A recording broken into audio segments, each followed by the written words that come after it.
Hey, welcome to step 4. We're going to talk about the appointment. Okay, besides dialing, running the appointment is one of the most important things you'll do. Once you get someone on your calendar, now your job is to do a good job as an underwriter and an agent. Okay, an agent is not a salesperson, an agent is a consultant, an advisor. You're there to see if you can help. You want to approach all of your appointments with the heart of a teacher. Okay, so curiosity is your best friend. Ask lots of questions. The more questions you ask, the better questions you ask, the more you ensure a sale. The purpose of an appointment, let me back up. The purpose of a dial, a call, is to just get them on the calendar. That's it. The purpose of a dial is not to go into the information or to answer a bunch of questions for them. Everything just goes to the calendar. We schedule them. That's where we ask the questions, answer the questions, have a conversation.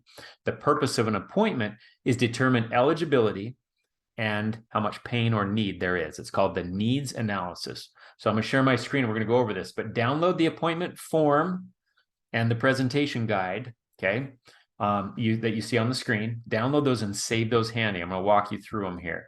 But let's go ahead and look at this really quick. Okay, here we go. The appointment form looks like this. You're going to use this on every single appointment. Okay, I print out a whole slew of them. You'll see them down here, a big fat stack of appointments. So when I sit down to run an appointment, I've got the lead in front of me and I've got a brand spanking new blank, never been used before appointment form. Okay, although on mine it says underwriting form, but this is where I fill out all the information as I meet with my prospect. Okay, I'm going to talk to them, ask them questions, and that's where I take all my notes. That's also, by the way, what I'm going to take a picture of to send to my manager for his input before I run pricing. Let me explain kind of how it works, how a presentation goes, and then next module, you'll see an actual presentation that you can follow along and see it actually done. So I sit down with them. First thing, well, okay, let me back up. I'm virtual, so I'm calling them. Okay, if you're face-to-face, then you will be sitting down with them. And you've got your lanyard around your neck if you're face-to-face. But if you're virtual, you don't have that benefit. So they answer the phone. The first thing I'm going to do is get their email and send them my credentials. So I say, hi, this is Matthew. We're calling to go over your mortgage protection. Hi, great. Is John here with us? Okay, boom, we got everybody. So we do a roll call. Then we say, before I jump in, as a courtesy and as a matter of compliance, I need to get my license and my business card in front of you. Can you give me the best email to send this to? I can't tell you how many people say thank you when I do that right off the bat. I want to share my credentials so you know you're talking to a licensed professional. It sets them at ease. Okay. I send that to them. If they get on video or not, the most important thing is that they see you, whether through video or your business card. You're going to have a picture there. They need to see that you're a licensed professional, and sharing that in an email for starting is the best way to start your presentation. So I do that and I say, well, while we're waiting for that to arrive, let me just confirm some things. And I'll start filling out the top. The mortgage, the equity, the payment, the term. I'll ask those questions. I'll ask them, now what was it about this that attracted you to respond? Or what got you to respond? What attracted your eye? I kind of want to find out and just let them tell me, and sometimes they'll volunteer something and sometimes they won't, what they liked about it or what they were looking for. But the main purpose, see this top part right here? So you got name, birthday, email. That's just whatever. Financial right here. This section, this top section right there, that financial section, this is where the sale is made. This is where the sale is made because this is where you discover the pain. Okay. If there's no pain, there's no sale. Okay. The medical part, we're just seeing if they're eligible. But this part, we're seeing how much they need it. And in order to understand how much they need it, we need to understand their future state. What will life look like if you don't have this? Okay, so we paint the picture right here. So I get their occupation, I get their sources of income, okay? And if they have a job, then I write that down and I get their income. If they have a pension, I write that down. If they're on Social Security, I write that down. I list their sources, total income. Mrs. Smith, let's talk about you. Okay, current income, I'm retired, whatever, sources. So total household income, combine this, his and hers, we've got X number of dollars. If he dies, I want to know this number right here. If she dies, I want to know, I'm sorry, if he dies, I want to know this number, how much she's making. If she dies, I want to know this number, how much he's making. How does the death of a loved one affect the income of the survivor? That's the question. You don't ask them, but you need to be asking. So inside your head, you're a detective, and we're trying to find what life will look like. Now, if you just can't find a pain, you might look for other opportunities, and we'll teach that on another call. But generally speaking, there will be a pain if you look hard enough. But your job is to keep asking questions until you find it.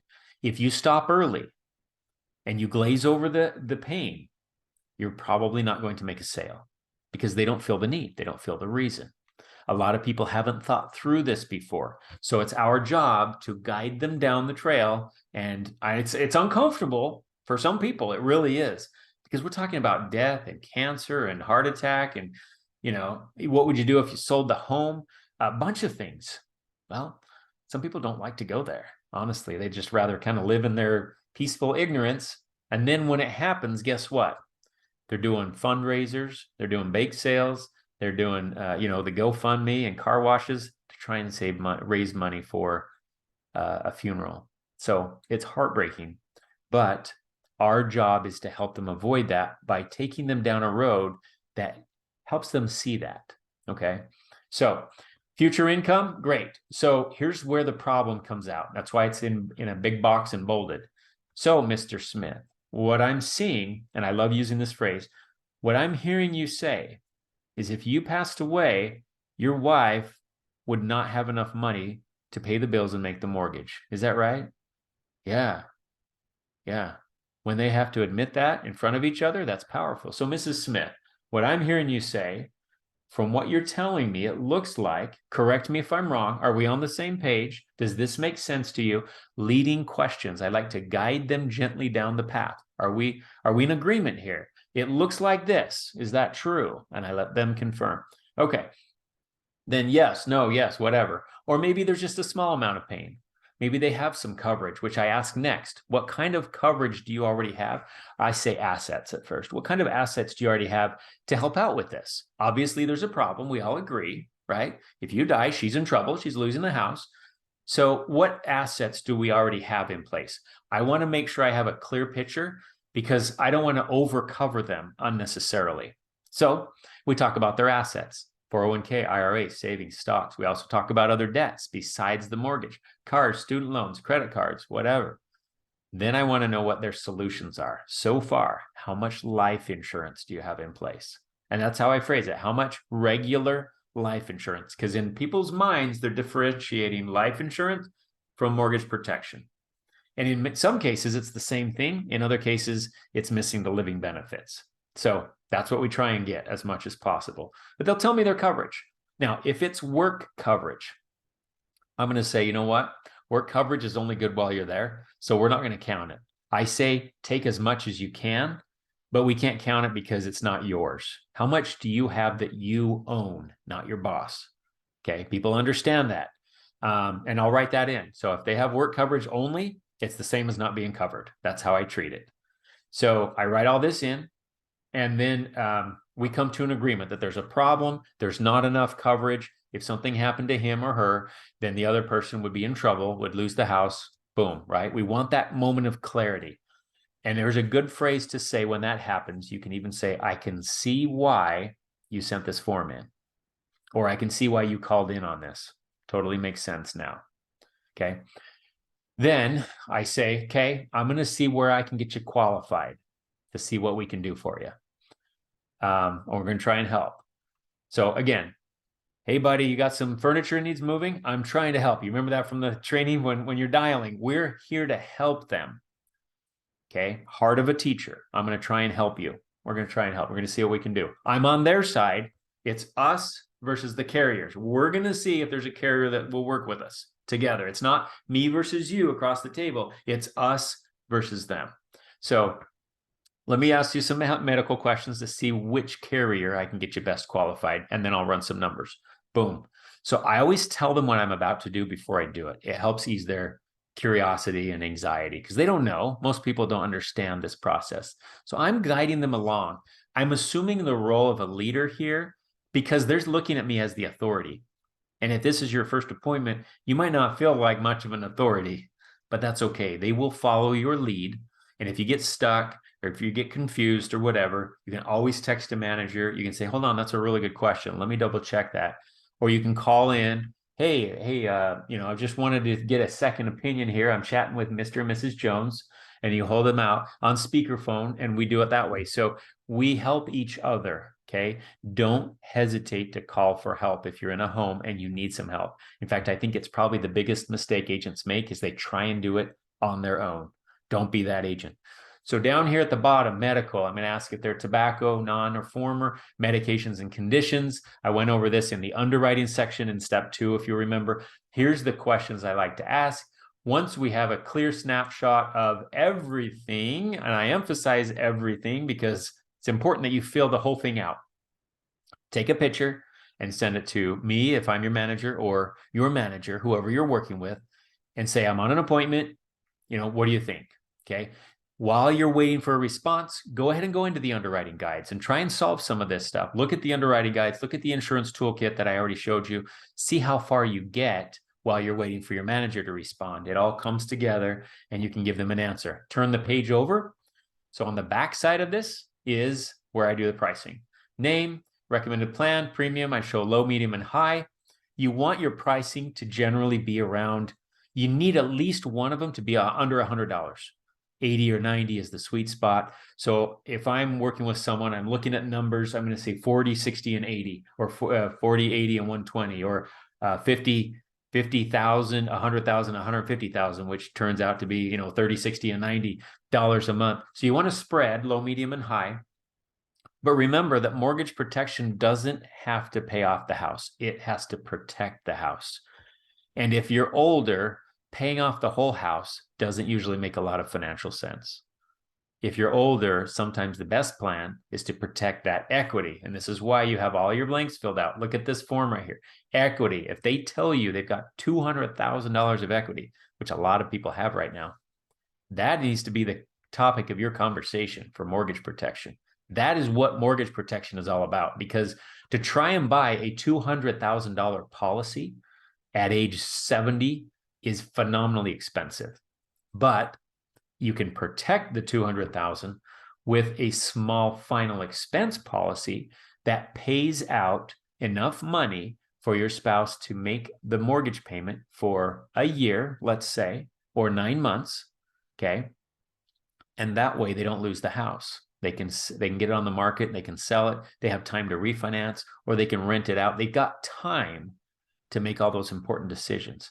The last thing you want to be doing is making really important decisions about your mortgage and such when you're emotionally distraught because you just lost a spouse. Most people aren't in the right state of mind to make important decisions like that. And when you say things like that, those are value-adding statements because it helps them realize, wow, you're right. I've never been through that. I've never lost a spouse, but I can't imagine, I've had friends that have, and they're just emotionally for months. And so anyways, a final expense sale usually happens based on number of months paid out than trying to cover off the mortgage. I don't know if you know what I just said, but what that means is I'll take the mortgage payment, let's say it's $2,000, and I'll times it by 6 months. So it's $12,000. And I'll run a final expense quote on $12,000. But I don't call it a $12,000 policy because that doesn't tell them what it does. It just tells them what it is. Instead, I'll call it a 6-month policy or a plan that pays the mortgage for 6 months because that's what it does. So now, again, value adding statement. So I'll say the 6-month plan or the plan that pays the mortgage for 6 months is a 122. The plan that pays the mortgage for 9 months is 187. And the plan that pays the mortgage for 12 months is 216 or whatever. So they can see those plans, but the mortgage amounts can be $12,000, $18,000, and $24,000 because the mortgage is $2,000, and we're just doing simple math to figure out how much benefit the spouse will need. So that's a strategy you'll use very commonly with older people. You want to get used to that one. Probably more common than the younger people getting just term policies to pay off the whole house. In fact, I'd say in only probably 5%, maybe 10% of cases, am I writing enough coverage to pay off the whole house. So you really have to get good at building value on a smaller policy and what that can do for somebody, rather than just, when I die, I want my whole mortgage paid.